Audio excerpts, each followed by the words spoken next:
建議更開闊嘅視野、更鮮活嘅方式，向世界説好中國故事，説好一國兩制向香港成功實踐嘅精彩篇章。我哋慶委會將一如既往配合特區政府無處不旅遊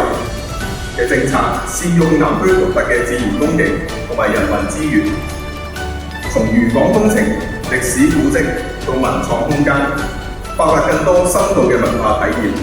為南區增添魅力，帶動經濟活力。